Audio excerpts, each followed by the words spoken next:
በፍሩት የተሞላ ህይወት እንድንኖር ደግሞ መታዘዝ የሚባል ነገር በጣም አስፈላጊ ነገር ነው።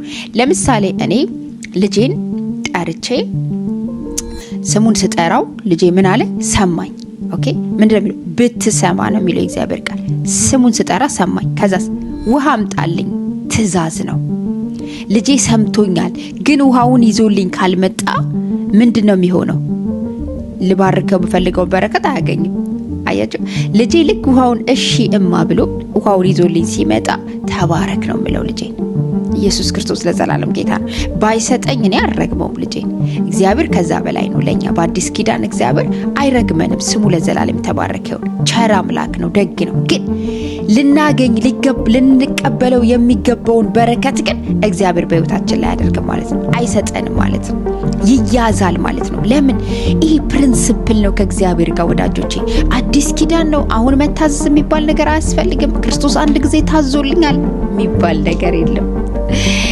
እግዚአብሔር በአዲስ ኪዳንም ብዙ ቦታ ላይ ተናግሯል። ራሱ ኢየሱስ ክርስቶስ ተናግሯል ወዳጆቼ። አሳያቸዋለሁ እግዚአብሔርን ቃል።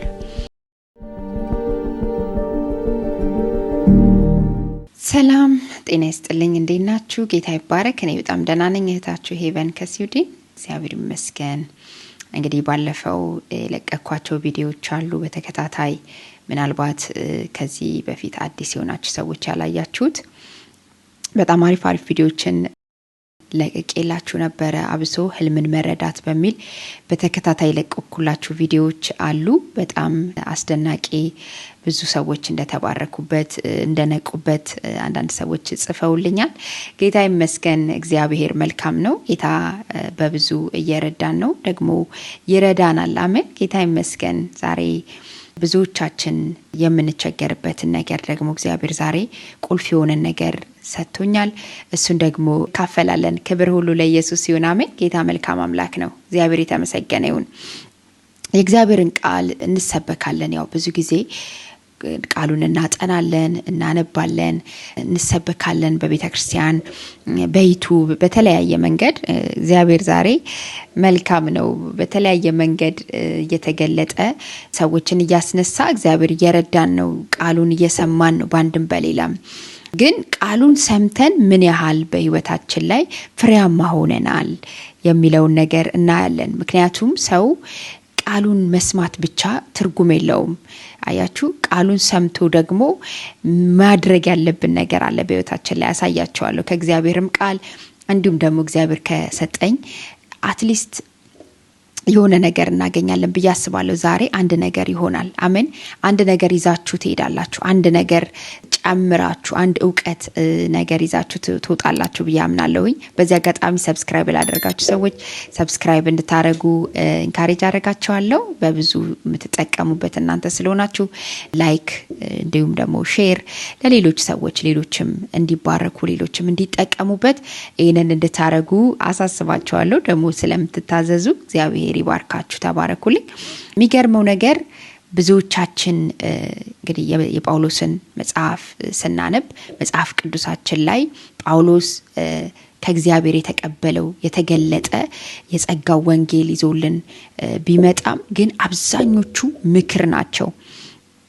ለነ ጢሞቴዎስ ለነ ቲቶ በተለያየ መንገድ ሲመክራቸው እናያለን ማለት ነው። እንዲሁም በተሰሎንቄ በየአብያተ ክርስቲያኑ በኤፌሶን በተለያየ ነገር ምን ማድረግ እንዳለበት፣ አንድ አማኝ እንዴት መኖር እንዳለበት፣ እንዴት መውጣት መግባት እንዳለበት። ለዚህ ነው የእግዚአብሔር ቃል በሙላት ይኑርባችሁ ሲል ከራሱ አይደለም ጳውሎስ የተናገረው።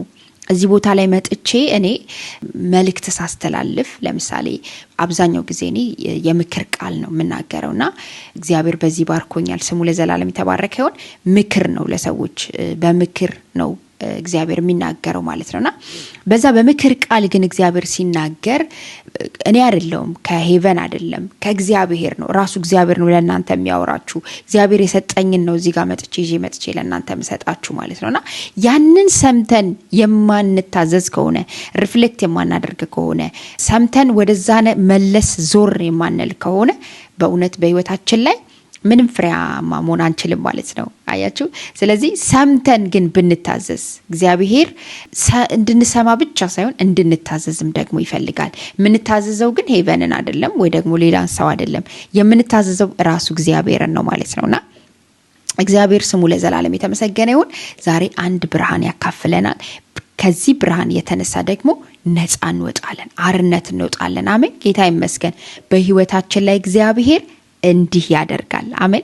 እንዲህ ያደርጋል፣ እንዲህ ይሆናል በሚል ርዕስ ነው ማካፈላችሁ። እግዚአብሔር ምንድነው የሚሆነው? አሁን በእኔ ህይወት ላይ ምንድነው የሚያደርገው ስትሉኝ፣ እግዚአብሔር በህይወታችን ላይ ሊያደርግልን ካሰበው ሊያደርግልን ከፈለገው ነገር አንዱ ምንድነው ስትሉኝ፣ ቃሉን እንድንሰማ እግዚአብሔር ይፈልጋል። ኦኬ፣ ቀደም ብያችኋለሁ መግቢያ ላይ ብዙዎቻችን ቃል እንሰማለን፣ ግን ለምንድነው ፍሬያማ ማን ሆነው? ለምንድነው ፍሬ የማያፈራው? ቃሉን ሰምቶ ፍሬ የማያፈራው የመጀመሪያው ትእዛዝ ቃል መስማት ነው። ኦኬ፣ ቃሉን እንሰማለን ወይ? በትክክል ቃሉን እንሰማለን ወይ?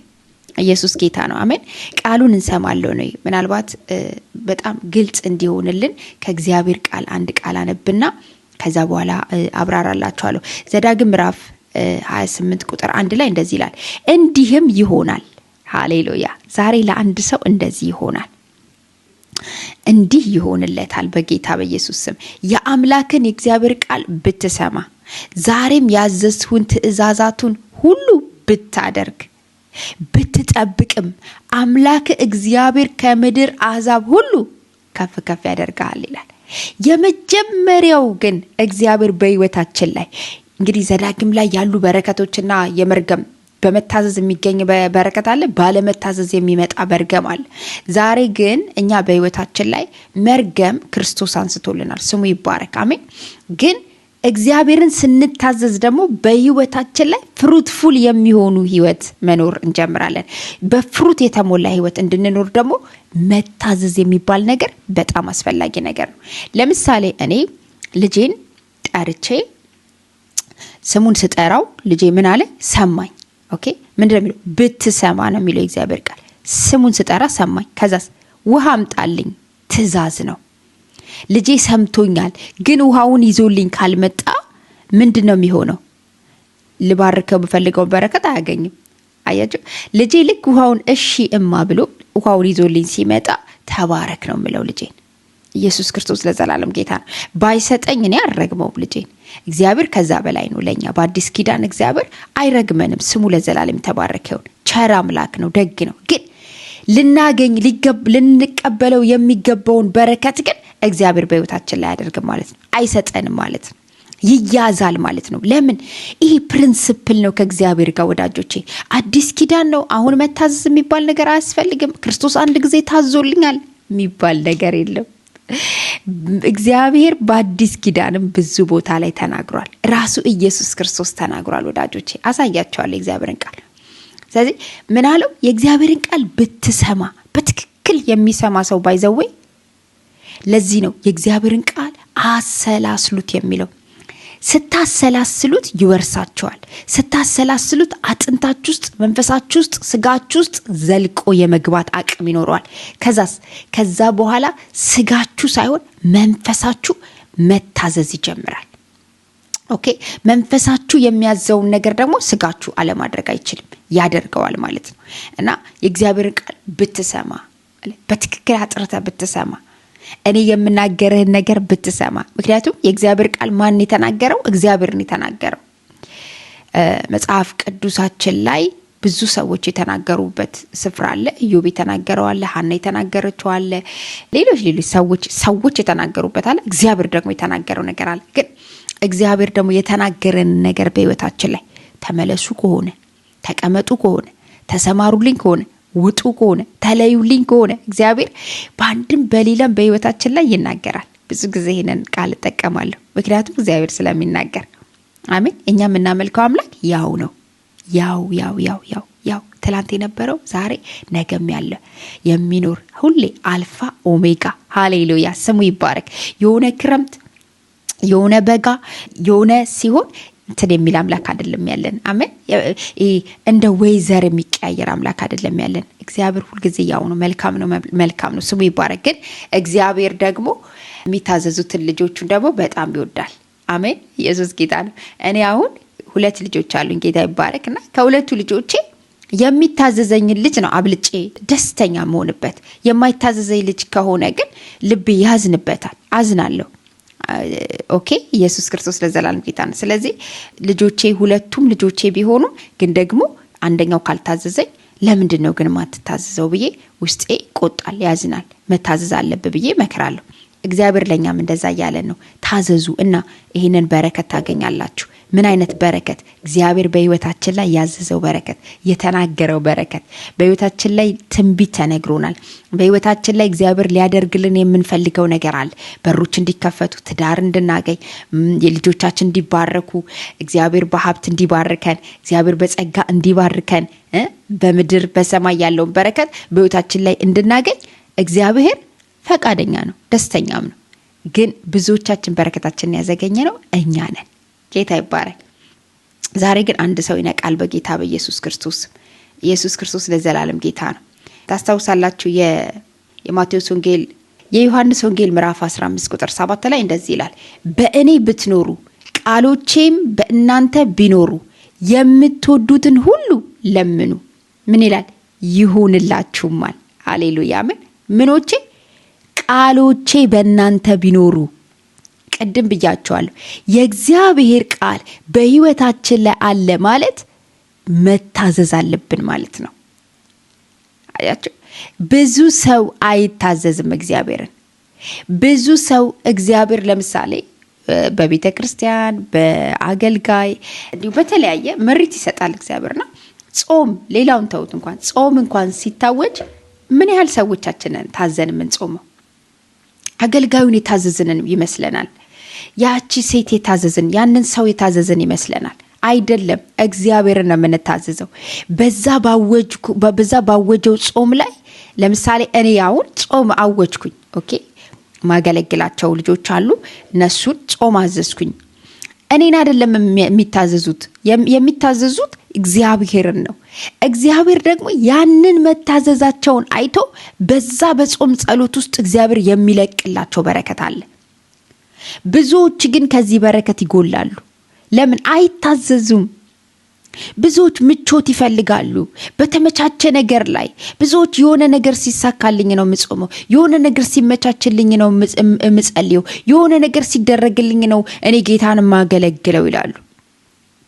የአገልግሎት ጥሪ በህይወታችን ላይ ሲመጣ በጣም በብዙ ተግዳሮት ማን ነው የሚያገለግለው?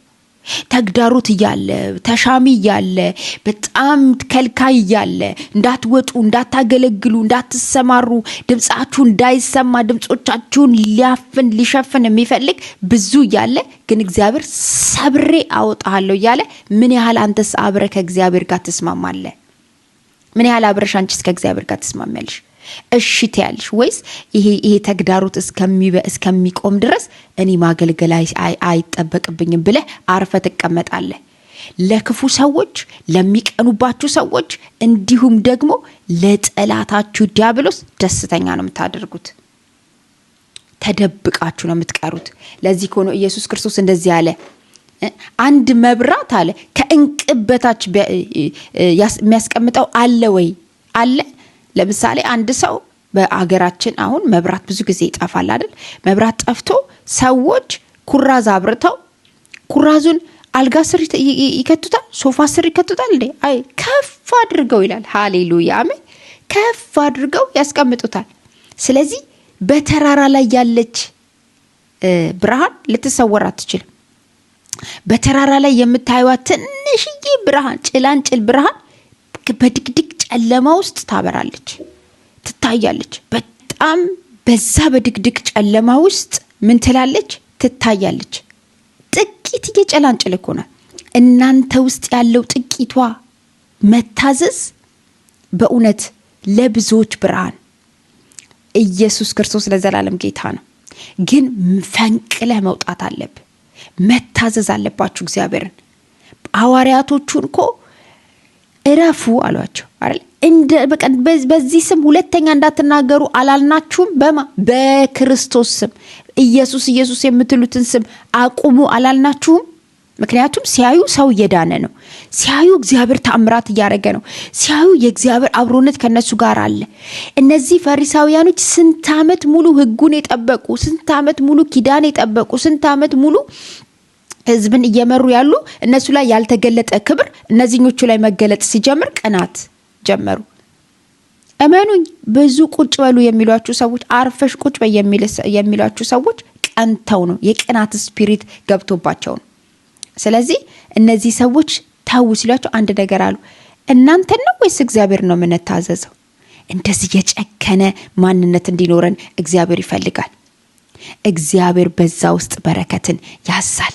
ኢየሱስ ጌታ ነው። አሜን። ስለዚህ እንደዚህ ይሆንላችኋል። ምን ብታደርጉ? ብትታዘዙ፣ እግዚአብሔርን ብትሰሙ፣ እግዚአብሔር ያላችሁ ነገር ብታደርጉ፣ ድብቅ ብትሉ፣ ሽሽግ ብትሉ፣ የእግዚአብሔርን ቃል ብትበሉ፣ ብትጾሙ፣ ብትጸልዩ፣ ፊቱን ብትፈልጉ፣ ብታገለግሉ፣ እግዚአብሔርን በመስጠት ብታገለግሉ፣ በትንቢት ብታገለግሉ፣ በቃል ብታገለግሉ፣ በጸሎት ብታገለግሉ፣ እግዚአብሔር ቤት ውስጥ እግዚአብሔር የሰጣችሁን ነገር ብታገለግሉ፣ በእግዚአብሔር ቤት ውስጥ ማገልገል ካቃታችሁ፣ ቦታ ካልሰጧችሁ፣ ስፍራ ካልሰጧችሁ፣ ቸል ካሏችሁ፣ ከናቋችሁ፣ ከገፏችሁ፣ ኦንላይን ወጣችሁ ብታገለግሉ፣ ኢየሱስ ጌታ ነው። ብዙ ሰዎች ይድናሉ። ብዙ ሰዎች ነጻ ይወጣሉ። እግዚአብሔር በዛ አልፎ ይሰራል። እግዚአብሔር ከሆነ ጣራና ግድግዳ ጋር አይደለም ጉዳዩ። እግዚአብሔር ካንተ ጋራ ነው ጉዳዩ። እግዚአብሔር ሰው በሰራው ምናል አይኖርም አለ። ልዑል ሰው በሰራው አይኖርም እና በራሱ እጁ በሰራው እኖራለሁ አለ። በእኔና በእናንተ አደረ። ሃሌሉያ፣ ስሙ ይባረክ። አሜን። ስለዚህ እግዚአብሔር አንቺ ውስጥ ነው ያለው። ጌታ አንተ ውስጥ ነው ያለው። እግዚአብሔር ባሰማራችሁ ስፍራ ሁሉ በቅንነት ስታገለግሉ፣ በብዙ ተግዳሮት ውስጥ እያለፋችሁ ስታገለግሉ፣ በብዙ ማጣት፣ በብዙ ህመም፣ በብዙ ግራ መጋባት ውስጥ ስታገለግሉ፣ እግዚአብሔር ምስክሬ ነው፣ እግዚአብሔር በረከትን ይለቅ። አሜን፣ ሃሌሉያ። ክብር ሁሉ ለኢየሱስ ይሁን። በጌታ በኢየሱስ ክርስቶስ ስም የሰማይ አምላክ እግዚአብሔር የመታዘዝ ልብ እንዲጨምርላችሁ ጸልያለሁ። መታዘዝ የሚባለው በረከት በጌታ በኢየሱስ ስም እንዲያገኛችሁ፣ ስትታዘዙ ይሄ በረከት እንዲያገኛችሁ ጸልያለሁ። የሆዳችሁ ፍሬ ይባረክ። የምድራችሁ ፍሬ ይባረክ። በኢየሱስም የምትኖሩበት ከተማ ይባረክ። መውጣት መግባታችሁ የተባረከውን ራስ እንጂ ጅራት አትሁኑ በጌታ በኢየሱስም። ሰጪ እንጂ ተቀባይ አትሁኑ በጌታ በኢየሱስም። አሜን። ኢየሱስ ክርስቶስ ለዘላለም ጌታ ነው። እግዚአብሔር የእጆቻችሁን ስራ ይባርክላችሁ። ጌታ ኢየሱስ ይባርካችሁ። ጋድ ብለስ ዩ። ሻሎም